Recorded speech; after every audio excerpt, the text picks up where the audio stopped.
ना इथं या तुम्ही माझ्या इकडे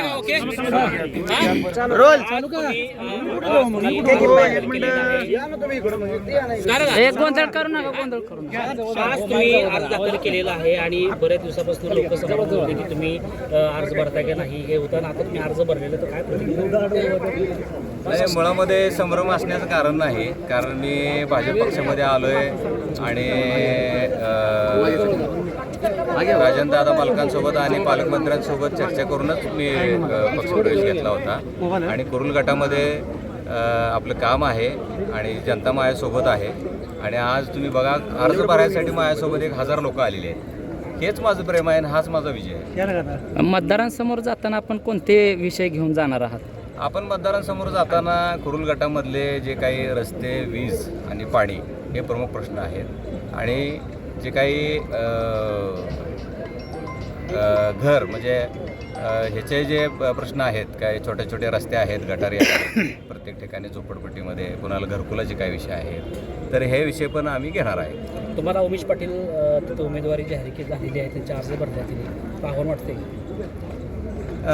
मी मागच्या महिन्याभरामध्ये पूर्ण घर टू घर सगळ्यांना भेटलेलो आहे, माझ्या मतदारांशी त्यांच्याशी संवाद साधलेला आहे. त्या भागामध्ये आपला चक्रा साखर कारखाना आहे, त्या माध्यमातून आपण 2500 लोकांना त्या भागातल्या मी रोजगार दिला आहे. 10,000 शेतकऱ्यांचा ऊस मी तोडतो. त्यांच्यासोबत माझी खूप कौटुंबिक नाळ जोडलेली आहे आणि ज्यावेळी मी आज घरी जातो त्यांच्या, तर प्रत्येकाचं जो काही आदरातिथ्य म्हणा किंवा ते काय त्यांनी जे काय माझं स्वागत केलं आहे याच्यामुळं मला असा विश्वास वाटतो आहे की माझा विजय हा निश्चित आहे. खरं तर गावभेट दौरा करत असताना दादा तुमचे लोकांनी काय काय प्रश्न मांडले आणि त्या प्रश्नाचं तुम्ही निरसन कसं करणार आहे? आज जो तुमच्या रॅली निघाली त्या रॅलीला जनतेचा प्रतिसाद पाहून काय वाटेल तुम्हाला?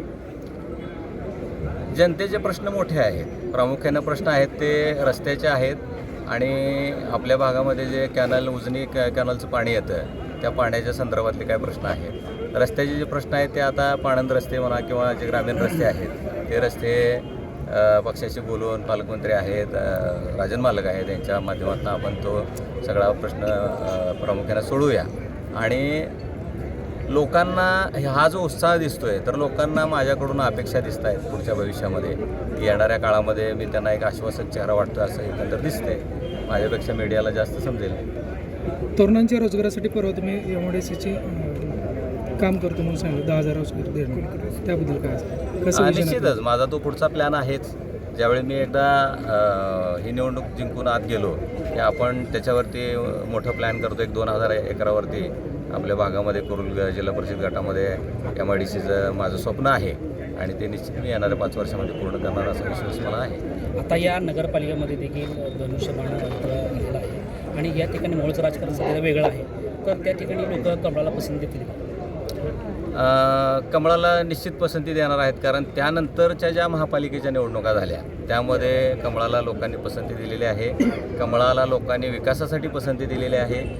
विकास हा फक्त कमळच करू शकतो असं मतदारांच्या मनामध्ये ठाम झालेलं आहे. दादा शेवटचा प्रश्न, विजन काय असणार जिल्हा परिषद गटाचं तुमचं ठळक विजन काय असणार?